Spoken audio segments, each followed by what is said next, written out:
malaikat itu kepada mereka, "Jangan takut, sebab sesungguhnya aku memberitakan kepadamu kesukaan besar untuk segala bangsa." Sebenarnya data ini sudah cukup mematakan serangan dari kelompok-kelompok tertentu yang tidak mengerti Alkitab, tapi sok copot Alkitab dan berkata, "Oh, Yesus itu hanya datang bagi Israel saja." Ya, seperti yang Zakir Naik pakai atau beberapa tokoh-tokoh non-Kristen yang ya sok-sok tahu begitu ya.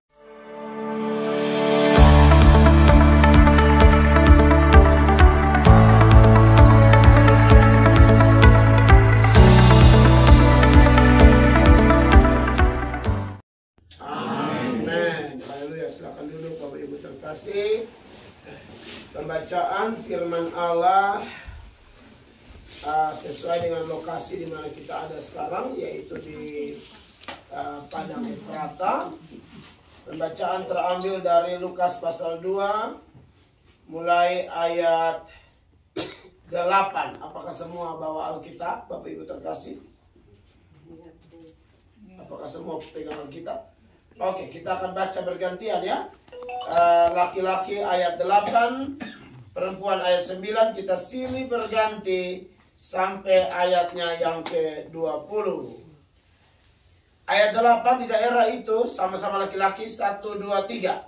Di daerah itu ada gembala-gembala yang tinggal di padang, menjaga kawanan ternak mereka pada waktu malam. 9. Tiba-tiba berdirilah seorang malaikat Tuhan di dekat mereka, dan kemuliaan Tuhan bersinar meliputi mereka, dan mereka sangat ketakutan. Lalu kata malaikat itu kepada mereka, "Jangan takut, sebab sesungguhnya aku memberitakan kepadamu kesukaan besar untuk seluruh bangsa. Hari ini telah lahir bagimu juru selamat, yaitu Kristus Tuhan di kota Daud.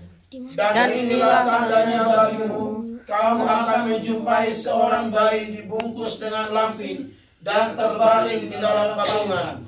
Dan tiba-tiba tampaklah bersama-sama dengan malaikat itu sejumlah besar bala tentara sorga yang memuji Allah, katanya, "Kemuliaan bagi Allah di tempat yang maha tinggi, dan damai sejahtera di bumi di antara manusia yang berkenan kepadanya." Setelah malaikat-malaikat itu meninggalkan mereka dan kembali ke sorga, gembala-gembala itu berkata seorang kepada yang lain, "Marilah kita pergi ke Bethlehem untuk melihat apa yang terjadi di sana, seperti yang diberitahukan Tuhan kepada kita." Lalu mereka cepat-cepat berangkat dan menjumpai Maria dan Yusuf dan bayi itu yang sedang berbaring di dalam palungan. Dan ketika mereka melihatnya, mereka memberitahukannya apa yang telah dilihat kepada mereka tentang anak itu. Dan semua orang yang mendengarnya heran tentang apa yang dikatakan gembala-gembala itu kepada mereka. Tetapi Maria menyimpan segala perkara itu di dalam hatinya dan merenungkan. Sama-sama semua, maka kembalilah gembala-gembala itu sambil memuji dan memuliakan Allah, karena segala sesuatu yang mereka dengar dan mereka lihat, semuanya sesuai dengan apa yang telah dikatakan kepada mereka. Bapak Ibu, saudara-saudara yang dikasihi oleh Tuhan Yesus, Lukas 2 ayat 8 sampai ayat 20 adalah lokasi di mana kita ada sekarang. Kejadian ini nyata, saudara-saudara. Tempat ini tidak berubah, masih asli. Dan menarik, setelah mereka dengar kabar dari sini, baru mereka ke gereja yang nanti akan kita pergi, di mana Yesus dilahirkan di sana.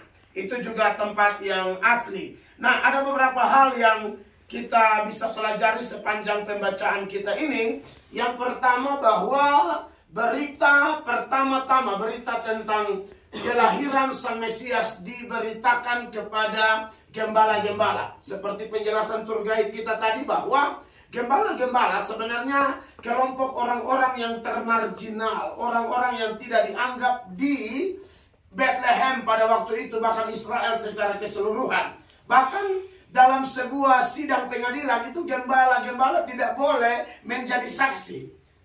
Jadi betul-betul di pandangan masyarakat Israel, apalagi yang menengah ke atas, itu gembala-gembala tidak masuk hitungan. Tetapi yang luar biasa ialah berita pertama penggenapan mulai dari Kejadian 3 ayat 15. Itu janji Injil yang pertama, proto-evangelium, sudah diberitahukan kepada Ibu Maria. Makanya di Nazaret kemarin, kalau Bapak Ibu lihat patung Ibu Maria ada ular di kaki, itu menggambarkan keturunan perempuan akan menginjak keturunan ular.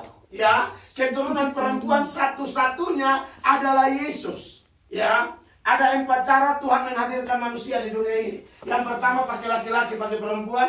Yang kedua pakai laki-laki, yang pertama tidak pakai laki-laki, tidak pakai perempuan.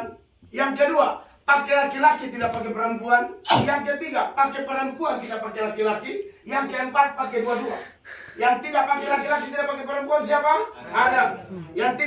Yang pakai laki-laki, tidak pakai perempuan, Hawa. Yang pakai perempuan, tidak pakai laki-laki, Yesus. Yang pakai perempuan, pakai laki-laki, kita semua. Amin. Kecuali ada yang dari Lilin di sini. Yang semua asli ya. Nah, saudara-saudara, jadi keturunan perempuan itu adalah Yesus Kristus.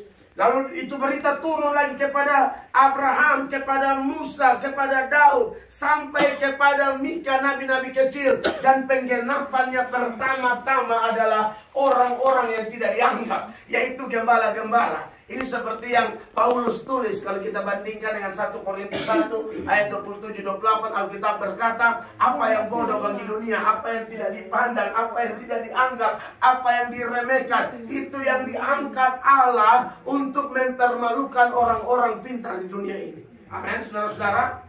Kalau Tuhan pakai orang pintar tentu bisa. Tapi ya luar biasa juga kalau Allah mau angkat orang-orang yang tidak dianggap seperti para gembala ini. Saya dan saudara punya latar belakang kehidupan masing-masing ya. Kalau saya pribadi, ya saya merasa bahwa saya kategori orang yang tidak dianggap, yang tidak layak, tidak pantas. Ya, lahir dari keluarga miskin, sudah begitu, gara-gara miskin jahat. Kalau gembala-gembala miskin masih mau kerja, miskin masih mau cari nafkah dengan cara yang benar. Saya karena sudah miskin, maka cari penghasilannya jahat. Judi, nodong, rampok, segala macam, pukul orang, aniaya orang, hanya untuk sesuap nasi, hanya untuk perputaran ekonomi keluarga. Ya, tetapi beda sama gembala-gembala ini, saudara-saudara. Ya, kalau kami ini dipakai Tuhan anugerah saja, Tuhan mau merubah penjahat jadi hamba Tuhan. Nah, saudara-saudara, ini pelajaran yang luar biasa.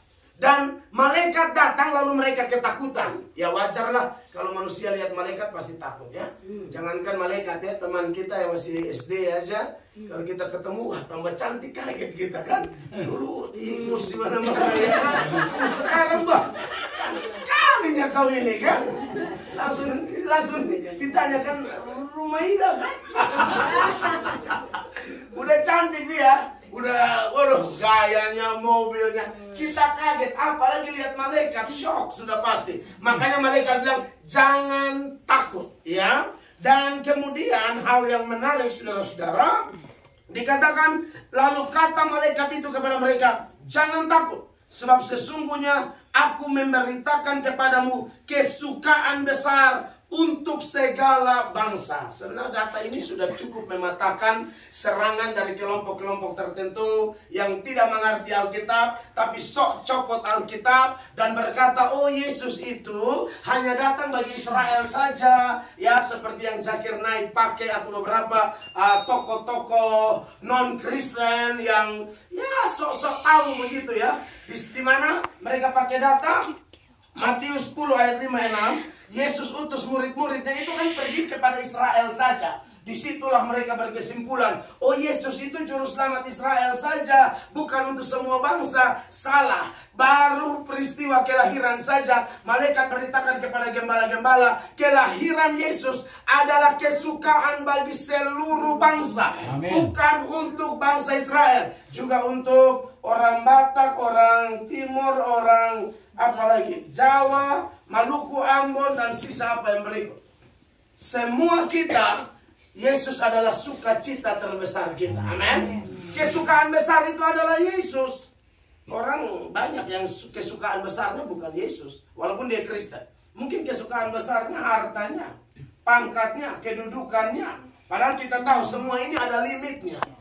Iya. Hidup ini kayak roda. Sebentar Tuhan bisa bikin orang di atas, sebentar Tuhan bisa bikin orang di bawah. Karena Mazmur 75 ayat 7 dan 8, Tuhan itu hakim yang adil, ditinggikan yang satu, direndahkannya yang lain. Artinya semuanya ada limitnya. Tapi kalau Yesus menjadi sentral sukacita saya dan saudara, nah ini sukacita terbesar kita. Amin. Makanya sukacita kita tuh ada di surga. Dan Alkitab berkata, di mana hartamu berada, di situ hatimu berada. Ya, kita nih boleh mengalami seperti Ayub ya. Ayub itu harta habis dalam 1 hari loh. Padahal itu bukan orang berdosa, orang saleh itu loh. Tuhan kasih habis dalam 1 hari kekasih Tuhan. Tapi Ayub masih bisa bilang, aku datang dengan telanjang, kembali dengan telanjang. Terpujilah Tuhan. Tuhan yang memberi, Tuhan yang mengambil. Terpujilah Tuhan. Itu contoh orang di mana hartanya dan hatinya ada di surga. Makanya ada pujian toh, hanya kau milikku di surga. Wah, nyanyi itu harus dihayati betul. Karena biasa menyanyi begitu, Tuhan izinkan proses apakah hatimu tetap di surga atau tidak. Karena banyak orang harta habis gila loh. Karena Tuhannya adalah hartanya. Tapi Ayub harta habis tapi tetap masih bisa berharap kepada Tuhan. Istrinya yang jadi gila. Kan istrinya di Ayub 2 ayat 9-10 itu kan bilang, udah matilah kau, kutuklah dirimu, kutuklah Allahmu, dan kau mati sekalian. Ayub dulu perempuan gila, hanya mau yang baik yang dari Tuhan, tapi tidak mau yang tidak baik yang dari Tuhan. Tuhan izinkan juga hal-hal buruk untuk melatih iman kita. Apakah kita tetap bergantung kepada Dia, atau kita memang betul-betul mentuhankan Dia di atas segala-galanya. Dan yang menarik ayat 11, hari ini telah lahir bagimu Juru Selamat, yaitu Kristus Tuhan di kota Daud. Jadi Yesus itu dari lahir sudah Tuhan. Jadi sekali lagi kalau ada orang bilang, oh orang Kristen itu sembah manusia yang jadi Tuhan. Yesus bukan Tuhan, Paulusnya aja yang angkat-angkat Yesus jadi Tuhan. Salah besar. Dari lahir sudah Tuhan. Amin. Bukan manusia jadi Tuhan. Dia itu Yesaya bilang, di Yesaya pasal 9 ayat 5 dan 6, tolong baca dulu nubuatan tentang kelahiran Yesus. Siapa itu pribadi yang akan lahir? Manusiakah atau Tuhankah? Ya. Perhatikan ayat itu, Yesaya pasal 9 ayat 5 dan 6. Saya minta seorang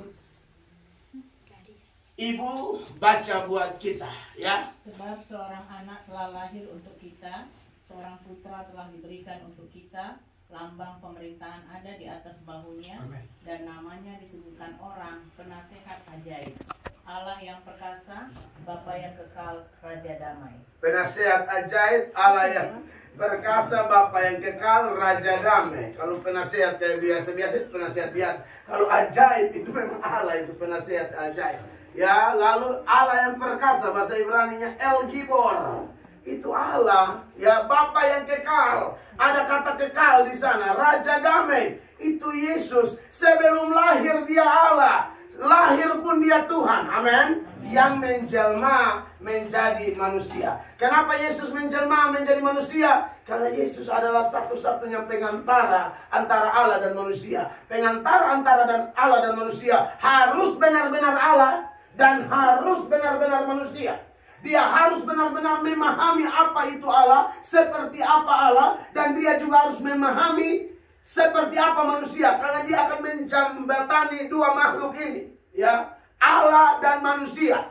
Maka Yesus adalah satu-satunya jalan. Makanya ketika dia hadir, dia proklamirkan dirinya, akulah jalan dan kebenaran dan hidup. Tidak ada seorang pun dapat datang kepada Bapa kalau tidak melalui aku. Maka diberkatilah semua Bapak Ibu yang hadir di sini, dan nanti semua orang yang nonton video ini. Anda yang sudah percaya Yesus, Anda ada di alamat yang benar. Yesus bilang, akulah jalan, artinya apa? Di luar dia tidak ada jalan. Akulah kebenaran, artinya apa? Di luar dia hanya ada kesalahan. Akulah kehidupan, artinya di luar dia hanya ada kematian.